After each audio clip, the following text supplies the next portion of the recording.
एक पैर न होने के बावजूद भी माउंटेनिंग की और एवरेस्ट को फतेह किया। यूं ही नहीं मिल जाता किसी को नेशनल फ्लैग। लड़ने वालों के कदमों में जहान होता है, वही लोग अपने मंजिल को पाने वाले होंगे। बात है 2011 की। अरुणिमा मैम लखनऊ से दिल्ली जा रही थी।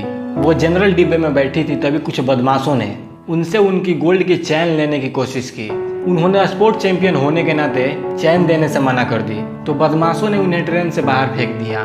लेकिन सबसे बड़ी दुख की बात यह है कि वहाँ पे बहुत सारे लोग थे, लेकिन किसी ने भी उन्हें बचाने की कोशिश नहीं की। सत्य का साथ देना हर किसी की बस की बात नहीं, और असत्य की राह पर चलना यहाँ हर किसी की फितरत है। लेकिन इससे भी बड़ी दुख की बात यह है कि जब अरुणिमा मैम को ट्रेन से बाहर फेंका गया, तभी दूसरी ट्रैक से एक और ट्रेन आई और अरुणिमा मैम उसमें टकरा के नीचे गिर गई।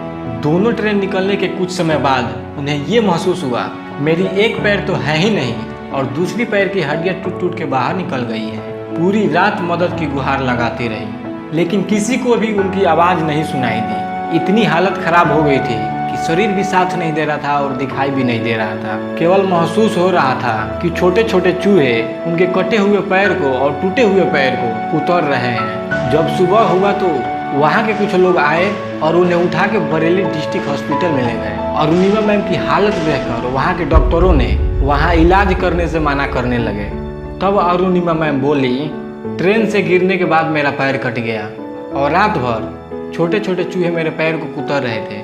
तब मैंने हिम्मत नहीं हारी और बर्दाश्त कर लिया। यहाँ तो मेरे भले के लिए ही मेरा पैर काटा जाएगा। अरुणिमा मैम की इस बात को सुनकर वहाँ के डॉक्टरों और नर्सों ने अपना खून दिया और उन्हें बचाया। ये होता है असली जज्बा, ये होता है असली जुनून कुछ कर गुजरने का।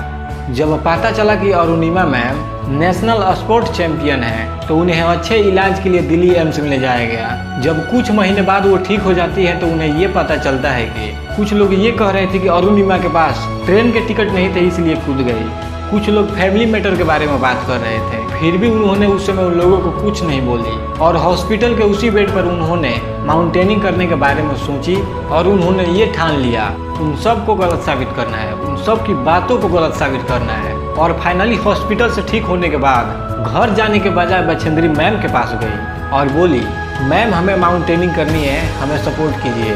तब बछेंद्री मैम बोली, एक पैर न होने के बावजूद भी तूने माउंटेनिंग के बारे में सोची है, अपने अंदर तो एवरेस्ट को फतेह कर लिया है, अब बाकी है दुनिया को दिखाना। और फाइनली पूरी ट्रेनिंग के बाद अरुणिमा मैम एवरेस्ट फतेह कर लिया।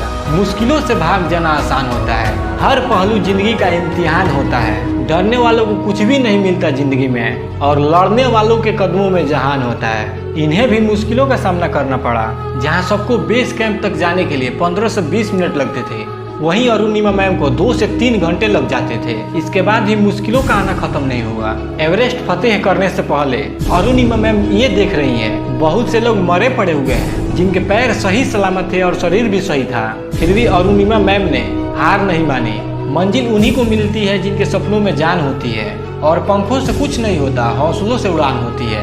यूं ही नहीं मिल जाता किसी को नेशनल फ्लैग। रात दिन एक करनी होती है, रात दिन अपने सपनों के बीच आने वाले रुकावटों से लड़ना पड़ता है। एक बात याद रखना, जिनके होठों पर हंसी और पाँव में छाले होंगे, जिनके होठों पर हंसी और पाँव में छाले होंगे, वही लोग अपने मंजिल को पाने वाले होंगे। अगर इस वीडियो ने थोड़ा सा भी आपके दिल को टच किया हो, तो यार वीडियो को लाइक कर देना और चैनल को सब्सक्राइब कर लेना। इसी के साथ जिंदगी मिली है तो कुछ करके दिखा, यदि वक्त खराब है तो उसे बदल के दिखा। मिलते हैं अगली वीडियो में, तब तक के लिए जय हिंद।